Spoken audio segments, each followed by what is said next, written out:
So we're going to be talking about a couple books today. Well, James is. Okay. Okay. Which ones? He's going to be talking about... Those two. There's two. Okay. Oh yeah, it's cool out here. Well, I'm kind of used to it now. And plus I was eating the spicy cauliflower thingies. So, Digital Civil War and Moneyland. Okay, so I didn't get a chance to go through them all. Moneyland, well, I had a presentation last night, right?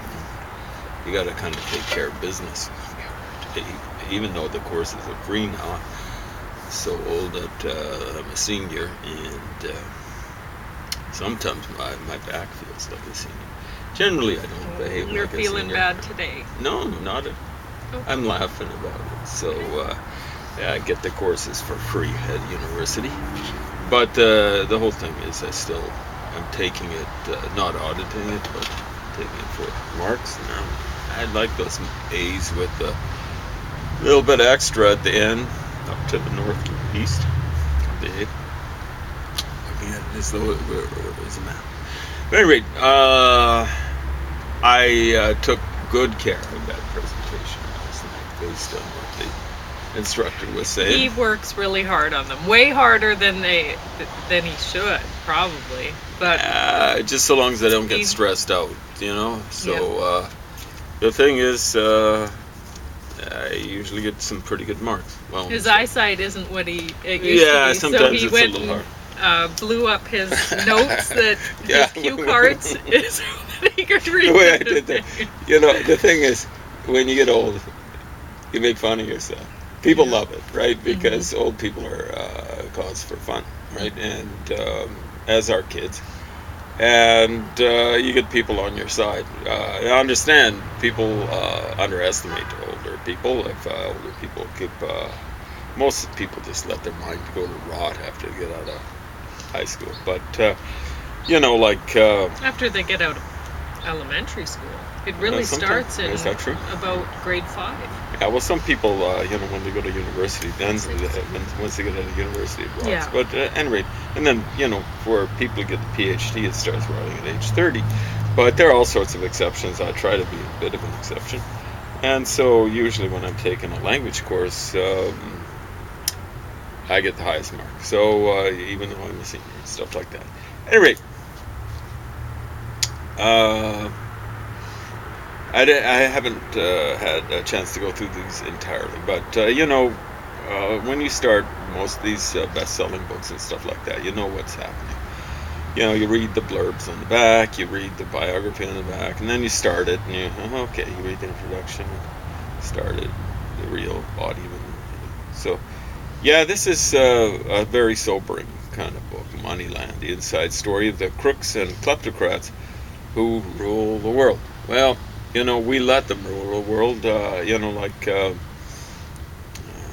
basically the biggest kleptocrat and crook who's ruling the world is Putin right now. And he's a critter of the right wing of the Republicans. The Republicans set it up.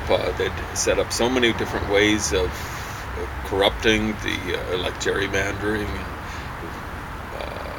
like computerizing the voting system in the United States. They were computerizing it. They had one of their own critters handling the computerization. In other words, a company that was solidly Republican. And of course, when you're solidly Republican in the United States, you're just rife with corruption. You're just corruption's eating you up inside. So it's not really solid. You notice I was being a little bit ironic, or trying to be, maybe not that effectively, when I said solid. So they set it up, and where Putin latched in on was, the voting registration rolls, the actual voting sort of thing. There were a variety of different things where he got his octopus-like tentacles into the electoral process. He's done the same sort of thing in Europe, and Europe's busting apart as a result. And he's rubbing his hands with glee. He's a stupid fool, because once Europe busts apart, especially NATO busts apart, as I've said before, the Germans are going to be looking at Russia saying, hey, they've got twice the population, their economy is nothing by comparison with ours, and they've got a huge amount of nuclear weapons and we don't have any. What do we do? And they won't be thinking like that. They've thought about it already. So the Germans were developing an atomic bomb with Brazil.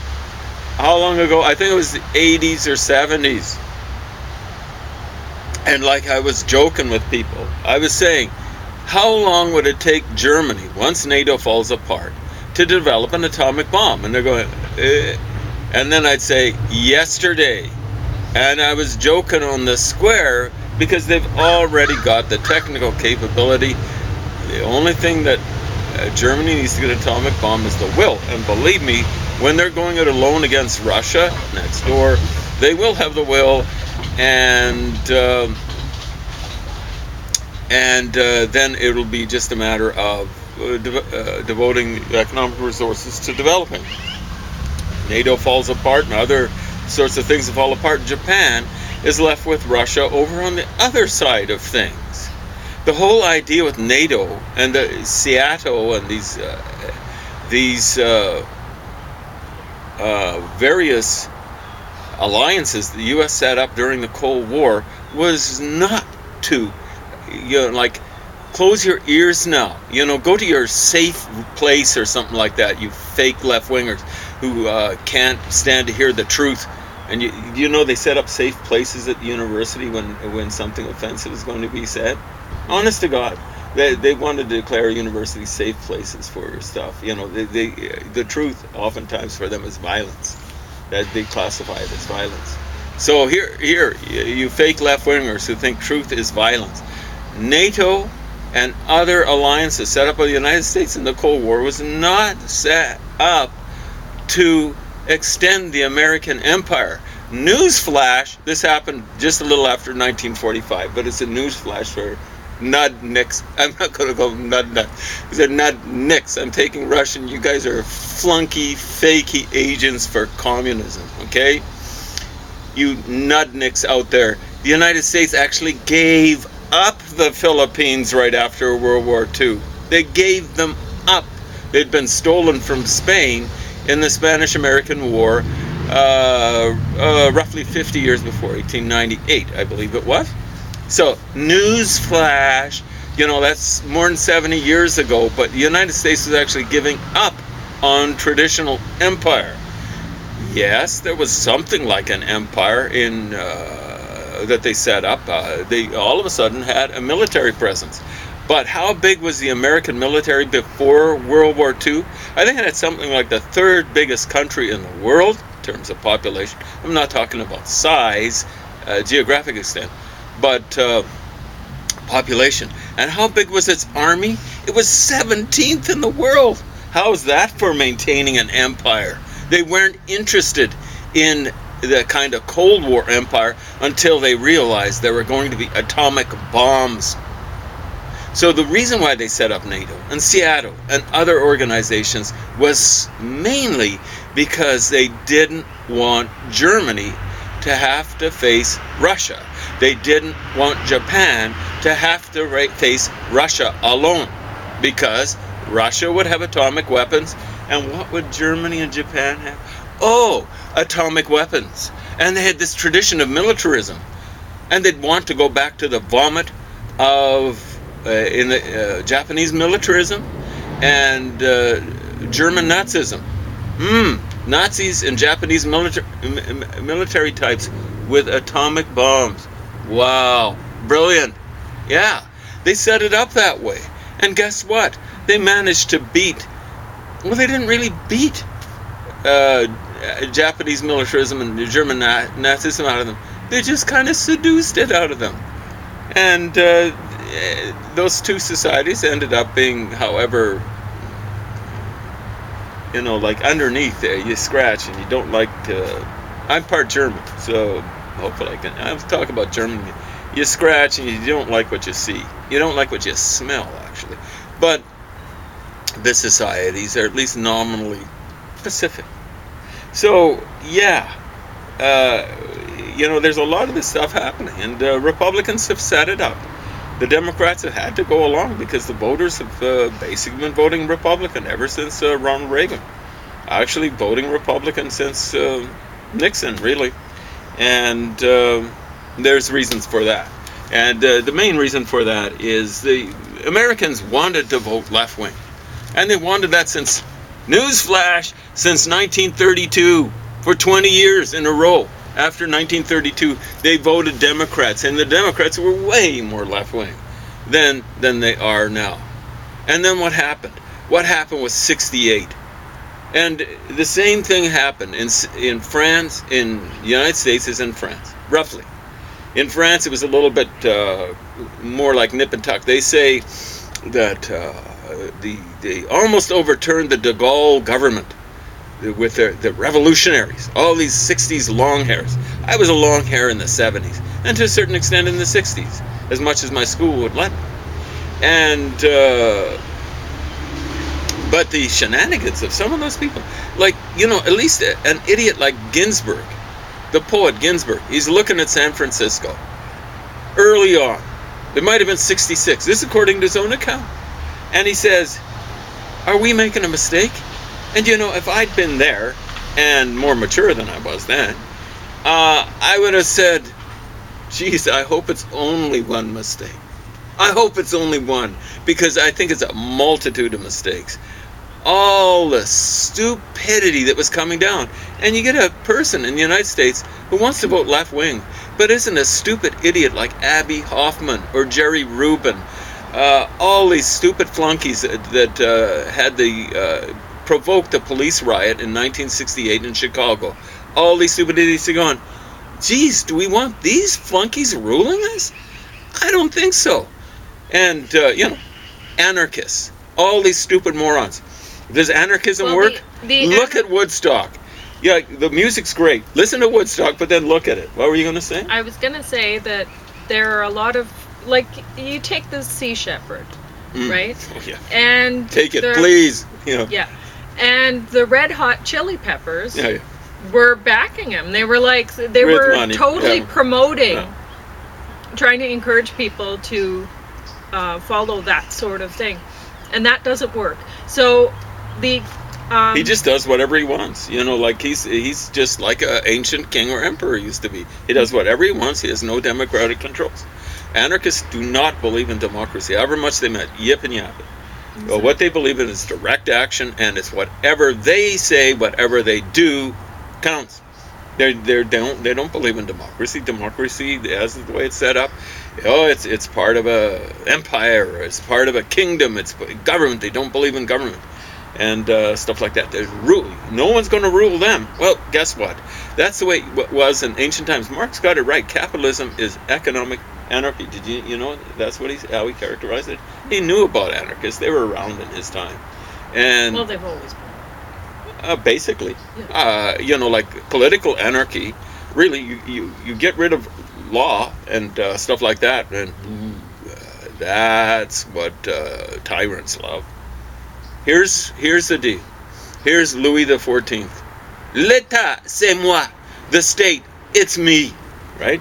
He's an anarchist. It's just him. He's doing whatever he likes. There's no law. The law, he's saying, is me. And that's what anarchists say. That's the ultimate reductio absurdum.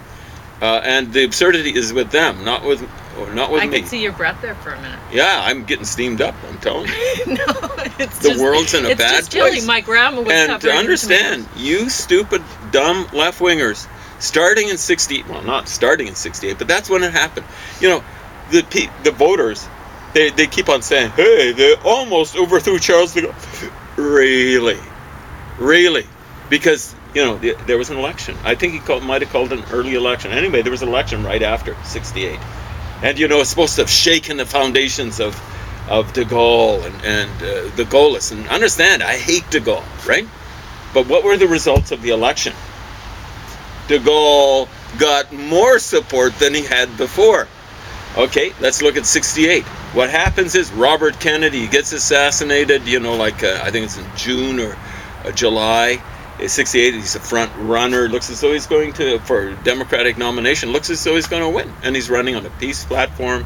He gets assassinated, everyone gets bombed, and they don't support the guy who comes in to save the Democratic Party, Hubert Humphrey, a balding little guy, a gibbering kind of round face. He looked as innocuous as anything, but that election was close. If idiot fake left-wingers hadn't sat on their hands and actually voted for Hubert Humphrey, he would have won that election.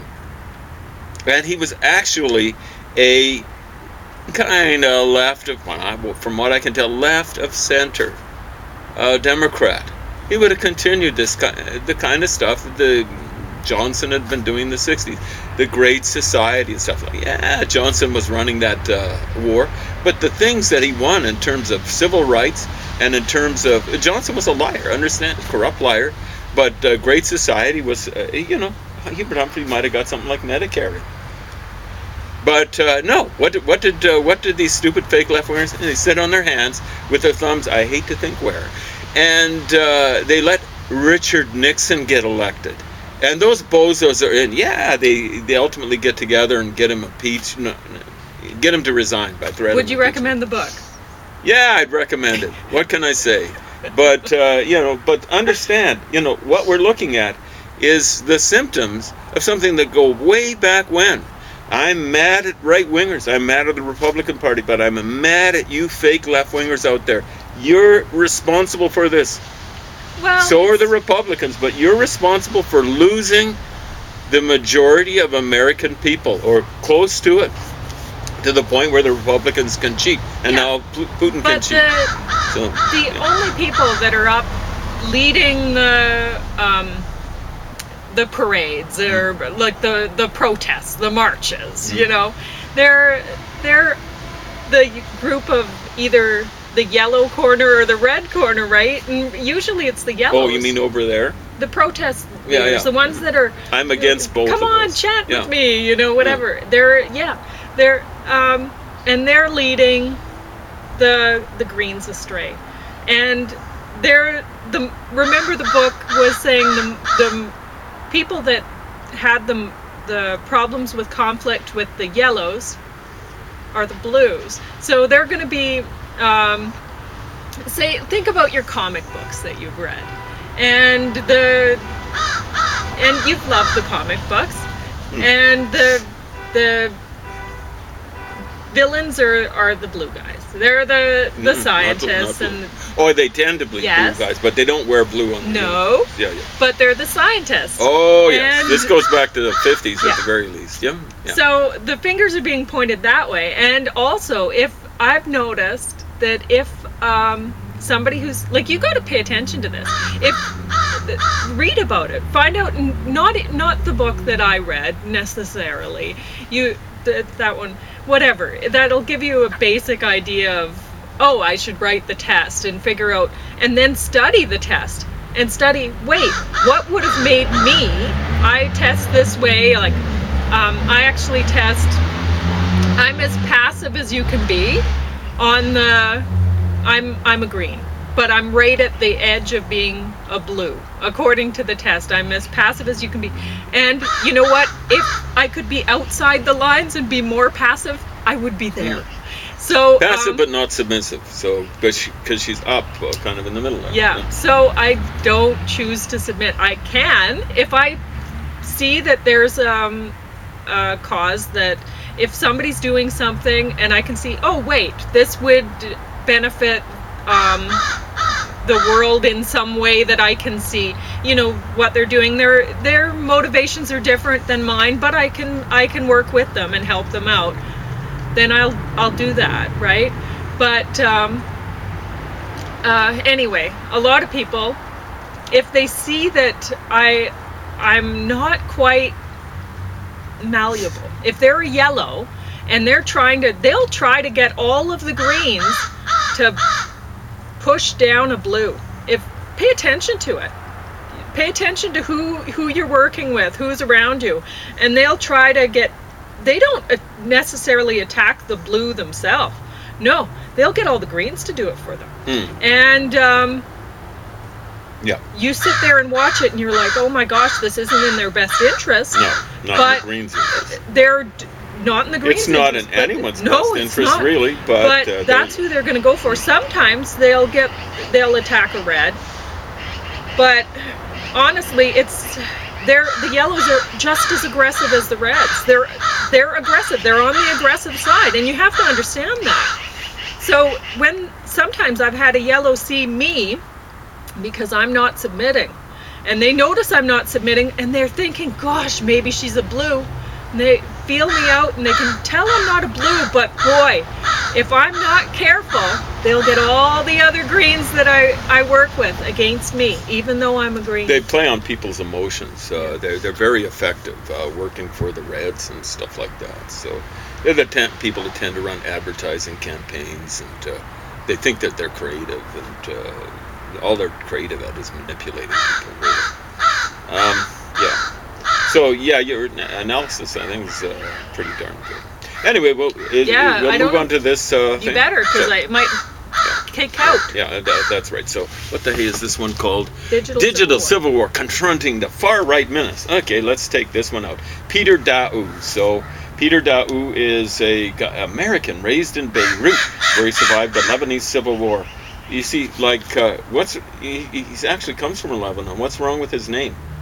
Peter. Well, it's not a native sort of. Yeah, it's not a Muslim name.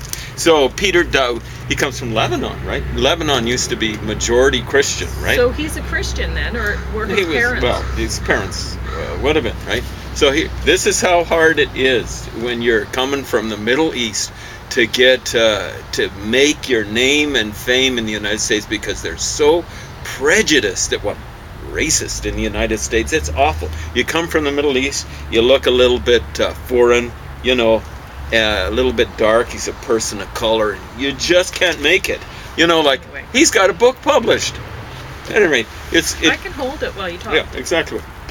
Anyway, Digital Civil War. So he starts off, it's awful. You got this huge divide between right and left, and they're on Quorum or would you recommend the book? Yahoo and stuff like that. Just in case it kicks No, out? it's garbage. Okay, it's garbage. It's garbage. And now James will go on because yeah.